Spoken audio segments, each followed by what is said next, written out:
পানির অপচয় রোধ ও বিকল্প উৎস তৈরিতে নতুন দৃষ্টান্ত স্থাপন করেছে জনস্বাস্থ্য প্রকৌশল অধিদপ্তর। রাজধানীর কাকরাইলে অবস্থিত অধিদপ্তরের নিজস্ব ভবনেই তারা বাস্তবায়ন করেছে এমন এক উদ্ভাবন, যেখানে এসি থেকে ঝরে পড়া পানি সংগ্রহ ও পরিশোধন করে তা পানযোগ্য ও ব্যবহার উপযোগী করা হচ্ছে।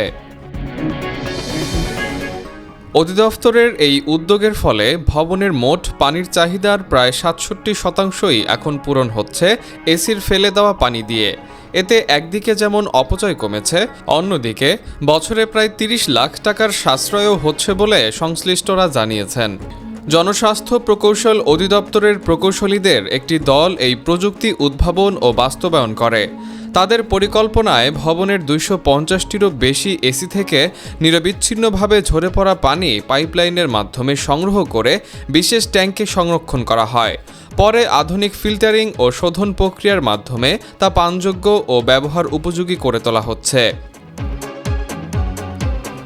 অধিদপ্তরের তথ্য অনুযায়ী এই পদ্ধতিতে বছরে প্রায় ৪,৪৪,০০০ লিটারের বেশি পানি সংগ্রহ করা সম্ভব হচ্ছে। এই পানি শুধু পান করার জন্যই নয়, টয়লেট, বাগান পরিচর্যা ও অন্যান্য দৈনন্দিন কাজেও ব্যবহার করা হচ্ছে। পানির গুণগত মান পরীক্ষায়ও ইতিবাচক ফল পাওয়া গেছে। ল্যাবরেটরিতে বিশ্লেষণে দেখা গেছে, পরিশোধনের পর এই পানি বিশ্ব স্বাস্থ্য সংস্থার নির্ধারিত মানদণ্ড পূরণ করছে, যা এটিকে নিরাপদ হিসেবে প্রতিষ্ঠা করেছে। ইতিমধ্যে জনস্বাস্থ্য প্রকৌশল অধিদপ্তরের এই উদ্যোগ আন্তর্জাতিক অঙ্গনেও প্রশংসা পেয়েছে। থাইল্যান্ডে অনুষ্ঠিত আন্তর্জাতিক পানি সংস্থার কংগ্রেসে তাদের এই উদ্ভাবন উপস্থাপন করা হলে তা বিশেষভাবে সমাদৃত হয়।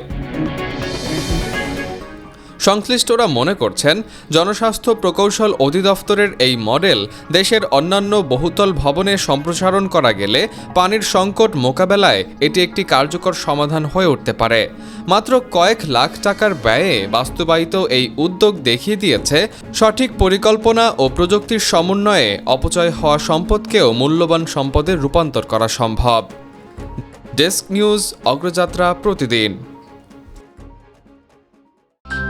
অগ্রযাত্রা প্রতিদিন, নির্ভীক প্রত্যয়ে উজ্জীবিত।